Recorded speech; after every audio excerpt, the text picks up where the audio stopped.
بسم الله الرحمن الرحیم. السلام علیکم زما ګران خواږه ملګرو دوستانو چرته چې وي ښاد او باد اوسئ. نن 2 جون دی 2025 جون میاشت یقینا چې پیور کارډ په حوالې سره او اس ای سی کارډ په حوالې سره اهم معلومات مې راوړي دي.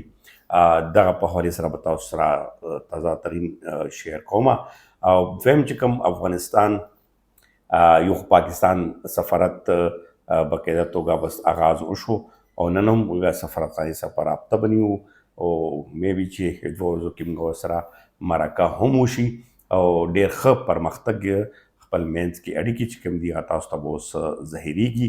اسحاقدار متقي صاحب سره ټلیفون لیکمنې خبرې څه اهم خبرې شوي دي او هغه نه علاوه د افغانستان پاکستان منځ کې څه روان دي په هغه به هم خبره کوو. په دې کې ویزا پالیسي کې لکه څنګه پاکستان کې ډالرز یا هغه زیات شوي دي نو هلته هند $10 باندې اسانه کې ورکوي او هلته کې څه پروسس دی اوس پاکستان په دې باندې څه کوي دې باندې ډېر اهم معلومات درکو او بیا ډېر مهم هغه چې کوم تاسو شیر کومه په دې باندې به مکمل نور معلومات هم کومه چې په خیبر پښتونخوا خوشحالګړ کوهاټ خوشحالګړ د غرونه چې کوم دي د کې مختلف غرونو نامې دي. بیا به تاسو سره دا شیر کومه چې دلته کې ډېر لوی کرپشن لوی د ځني ذهن چې کوم دی هغه روان دی او خاص کر په دغه کې کومه سونا راوتې ده هغه غیر قانوني توګه باندې ویسله کېږي. په دې کې غټ کسان او حکومتي کسان او هغه نه علاوه چې کوم بیوروکراسي ده هغه هم شامل دي. با اثر کسان بدمعشان پکې شامل دي چې هلته نه هغې په غیر قانوني توګه باندې هغه سونا وباسي خرڅوي او جیبونه د غټو کسانو منسټرانو همدغه شانتې راوړه کېږي او خوار غریب خلکو هم ویل کېږي او ورسره خزانې ته هم نقصان رسي. سره پکې غټه خبر چې کومه دغه قیمتي ځوانان چې کوم دي هغه پکې لاړل. تر اوسه پورې 28 کسان چې کوم دي هغه کې مړه شوي دي. هغه کې غیر قانوني کښتۍ چې کوم اوبو نه بل هغه ته راوړي او اوس تازه پېښه کې چې کوم 6 ورځو پس میلاو شو او زموږ ډېر خوږ نږدې ملګری ورور ملک شاه خان هغه هم پکې 6 ورځو پس نن میلاو شو. نن به جنازه هم کېږي په هم ورته تللي او الله دې هغه وبخي. خو په دې صورتحال کې دا هم ویل کېږي چې یاره دا هم څه ګیم غوندې دی ولې چې کوم کسان هم مخې ته راځي نو هغې شاته کوي. او بیا دې کې چاینیز کمپني ده چاینیز کمپني چې کومه ده هغه هم پکې دې کې ملوث ده. اوس دا غیر قانوني سونا چې کومه وباسي په دې باندې لوی کرپشن روان دی او په دې حوالې سره به هم خبره کوو. خو لومبی به راځو چې کوم نن جون 2 جون دی او تاسو ته یقینا دغه وي چې یاره 10 جون څنګه تاسو ته مخکې ما د پیور کارډ په حوالې سره ویلي تر اوسه پورې خو دغه شانتې هلې ځلې تاسو نه ګورئ او بل چې اس ای سی کارډ والا وي هغه باندې هم تاسو پروسس چې ګورئ هغه ډېر سلو پروسس تاسو اوس وګورئ چې جون میاشت راغله نو اس ای سی کارډ اوس څومره وتلي دي او څومره واپس بېرته راغلي دي دا تاسو خپل اندازه ولګوئ. تېره ورځ چې کوم محسن نقوي وزیر داخله یو غونډه کړې وه هغه خبرونه مو کېدل او پیور کارډ په حوالې سره زما یو ورور دی ریګولر هغه هم دی کمنټس هم کوي اسد خان رور هغه یو هغه ما سره شیر کړی بلکې ټیک ټاک باندې شیر کېدو چلېدو فیک نیوزو د پیور کارډ په حوالې سره په هغه باندې هم تاسو زه پوهومه او روان څه دي په هغه باندې هم پوهومه. اوس اس سی کارډ ملګرو پهله خو دا دی چې په دغه کې یقینا چې هغې کینسل کړي نو دې کې که څه ریلیف اوس دې وخت کې حالات ښه شوي دي او د افغانستان حکومت ډیمانډ ومني نو یقینا چې دا کیسه سبېدی شي او ښه کېدی شي. اوس د پیور کارډ په حوالې سره چې کومه خبره ده یو خو چې کوم د اډر په نیوز باندې نه سوري د ټیک ټاک باندې سوشل میډیا باندې غلط خور شوی اسد خان روره او نور ملګري مو واورېده ټول فیک نیوز دي. دې وخت پورې لا په دې باندې غونډه نه ده شوي خو غور او فکر باندې شوی دی. بیا چې کوم په دې باندې مونږ ته اطلاعات دي یا چې کوم ځایونه مونږ اخیستي دي په دې باندې باقاعده توګه اوس کابینټ منظوري به ورکوي ولې چې افغانستان ته به یو خیر سګالي قسم کې یو هم ورکوي ولې چې افغانستان حکومت په دې وخت کې نن هم یو ریپورت چې کوم شایع شوی دی هغه هم ډېر زیات خطرناک دی چې هلته کې په میلیونو ماشومان سکول تګ راتګ نه هغه دي لکه سکول هغه ورته سهولت ورته نشته، تعلیم سهولت ورته نشته. نو دغه شانتې زنانه نور ډېر شمېر کاروبار هم هغه دا ولې چې هغه ورو ورو په خپو درېږي. افغانستان خپل هلې ځلې کوي او په دې کې یو بله هغه هم د سفارتي تعلقاتو کې یو بل پرمختګ ورته شوی دی چې هغه روس سره دی. هلته هم باقاعده توګه سفیر ټاکنه اوس لکه دا رسمي توګه باندې یو قسم دا پرمختګ دی. په دغه کې خو په سفارتي ډول باندې افغانستان ډېر ښه روان دی. خو بل طرف ته هلته کې چې کوم اقتصادي طور باندې دی هغه مشکلات ورته شته. خو که داسې دا کم پرمختګ دی دغه سره په یقینا چې ډېر زیات زر ښه والی راشي. نو په دغه صورتحال باندې اوس افغانستان حکومت باندې بوج راځي او دا خبرې ورته باقاعده توګه شوي هم دي. نو په دې لړ کې اوس د پیور کارډ په حوالې سره یو ښه خبر راتلونکی دی او اوس دغه کیبنټ اجلاس یو خو اختر نه مخکې کیدونکی دی. سبا هم امکان لري او ورځ دوه کې په دغه کې هم کیدای شي ایجنډا کې واچي او نه وي نو اختر نه پس په اچوي لازمي. خو تاسو اوس ګورئ چې جون میاشت شروع شوه که تاسو پیور کارډ په حوالې باندې داسې څه لیدلي وي چې سختي ورسره شي نیولي وي. بلکې دا زما چوک دلته زه کوم په اسلام آباد آیناین چوک کې پاتې کېږم دلته کې کابلي ټکه دا ډېر مشهور دی موږ ورته ځو جاوا چوک کې. نو هغه کې وختي ورمنې زه راغلم ښه په امن خپل کاروبار یې جاري ساتلی و پیور کارډ والا کسانو. اوس صورتحال داسې دی چې زر ځینې ټینشن پیدا کوي. تاسو هېڅ ټینشن مه اخلئ. په دې باندې باقاعده حکومت غور و فکر ارتضاع روان کړی دی او تاسو ته به کې انشاءالله ښه خبر راځي. اوس دګي ایکسټینشن ورکوي یا وخت سوره ورکوي موده سوره ورکوي یا مکمل پرېږدي یا دګي څه سټریټجي جوړوي چې کم کسان به مستقل پاتې کېدای شي کاروباري یا څه یا کم ډاکومنټیشن والا هغه دي هغه باندې به پروسس خو دا به اوس تاسو ته ټول وضاحت مخې ته راځي.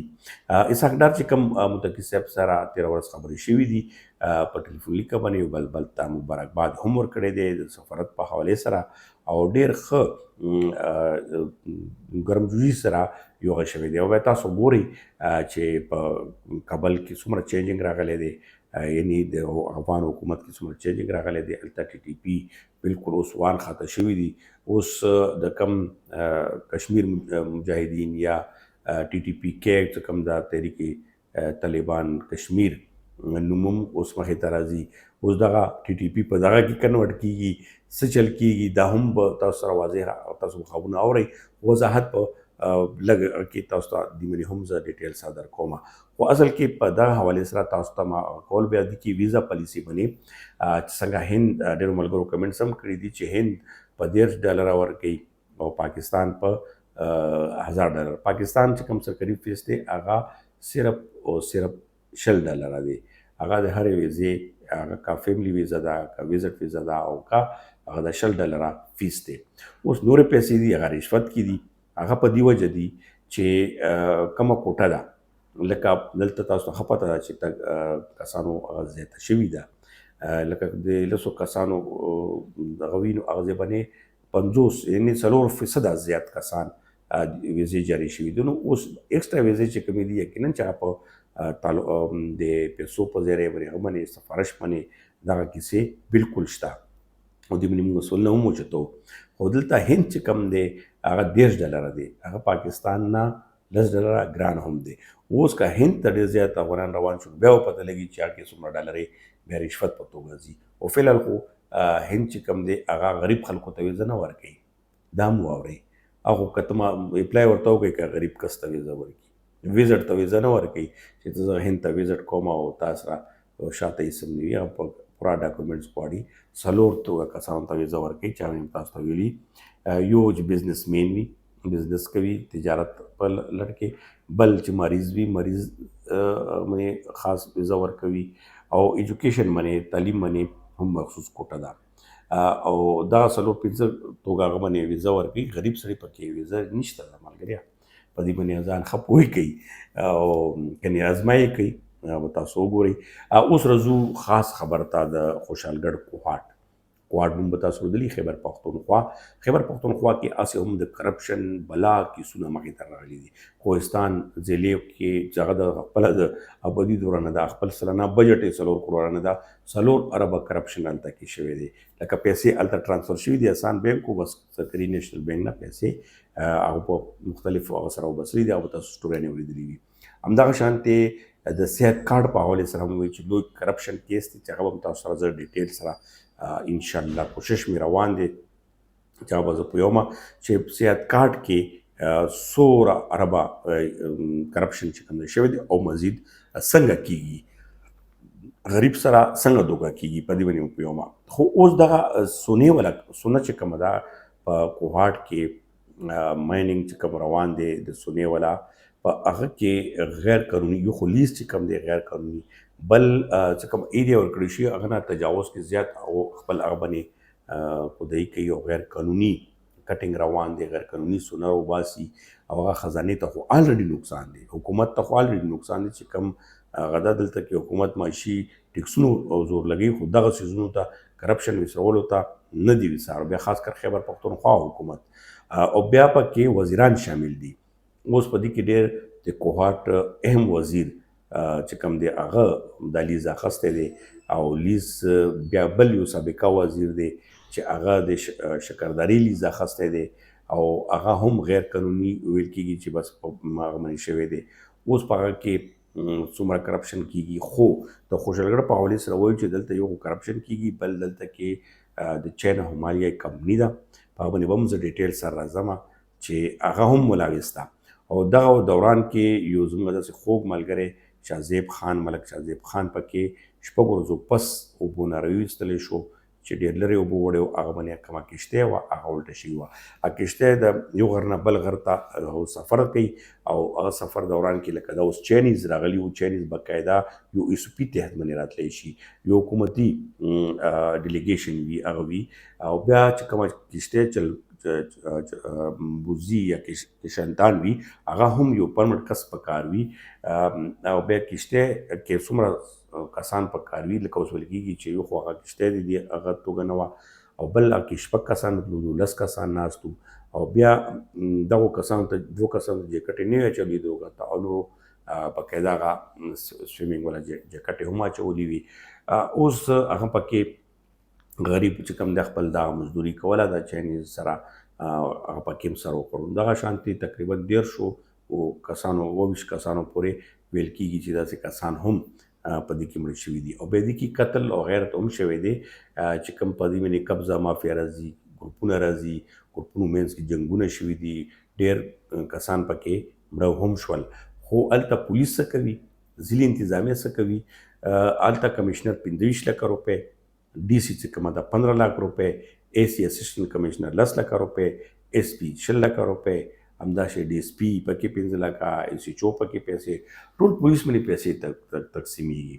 هره میاشت ورته پیسې ورکول کېږي. باقاعده په دې باندې پریس کانفرنس هم شوی دی شوکت ګیلاني په پېښور کې چې هغه ځمکه وه، دا پیاله ځمکه هغه وه، هغه ته دا سونه راوتې وه او بیا هغه پکې دا کار کولو چې بیا پکې نورو کیسې شي. خو دې باندې به زه تاسو ته ډیټیل سټوري در کوم. هغه غریب باقاعده پېښور کې پریس کانفرنس کړی، باقاعده ویلي وو او بیا داسې ثبوتونه هم شته چې باقاعده هغه پیسې ورته وړي هره میاشت دغه شانتې هغه روانه. بیا هغه نه علاوه چې نور کسان پرې راغلو هغه څومره پیسې ورکوي، لکه دلته په اربونو روپۍ دلته به اثر کسان صوبایي حکومت وزیران هغه جیبونو ته اچوي، نه خو خزانې ته فایده رسي او نه چې کوم د غریب خلک چې چا هغه کې خوار غریب د ځمکه وي هغه وي هغو ته فایده رسي. الټه پکې کسان هم مړه شو او نه خو پولیس هغه ته څه ویلی شي چې ټولو ته پیسې رسي. ضلعي انتظامیه کوم کار دی هغه هم کې دی. اوس څومره کسان مړه شول دا څوک ذمهوار دي، د دې پړه په چا ورځي؟ یقینا چې په ضلعي انتظامیه ورځي. دا یو کرایم دی چې په خپلو سترګو پیسو په زور باندې دا کېږي او خپل جیبونه ډکوي. نو دغه یو افسوسناک هغه او تاسو نه خواست هم دا دی ملګرو نه چې که ویډیو چا اخره پرې لیدلی وي نو دا لازمي شیر کړئ. زما سوال دی دا چې دا زیات نه زیات ورسي دغه کوم کرپشن هغه دی او دې باندې به زه ډیټیل ویډیو کوم هغه به تاسو اخیستل خواست وي چې په دې باندې ښه آواز اوچت کړئ او تاسو کمنټس ډېره مننه او ډېر کمنټس خوښوم هم هغه باندې بیا مونږ نظر به م اچوو همداسې نور به هم ګوري ادارو والا نو تاسو کمنټس لازمي کوئ او بخصوص بد کمنټس کوم راځي هغو ته به زه څه وایم هغه د هغو خپل نیت دی او زه خو تاسو کمنټس یو اصلاح هم وي یو خبره هم وي کیدای شي زما نظر کې یو ایشو نه وي هغه تاسو ماته رامخته کوئ په هغه باندې خبره کول هغه باندې آواز اوچتول دا زموږ ذمهواري وي نو چا نه یم سبسکرایب کړی نو هغه لازمي سبسکرایب کړئ چینل لایک کمنټس لازمي راکړئ ډېره مننه خوشحاله او آباد اوسئ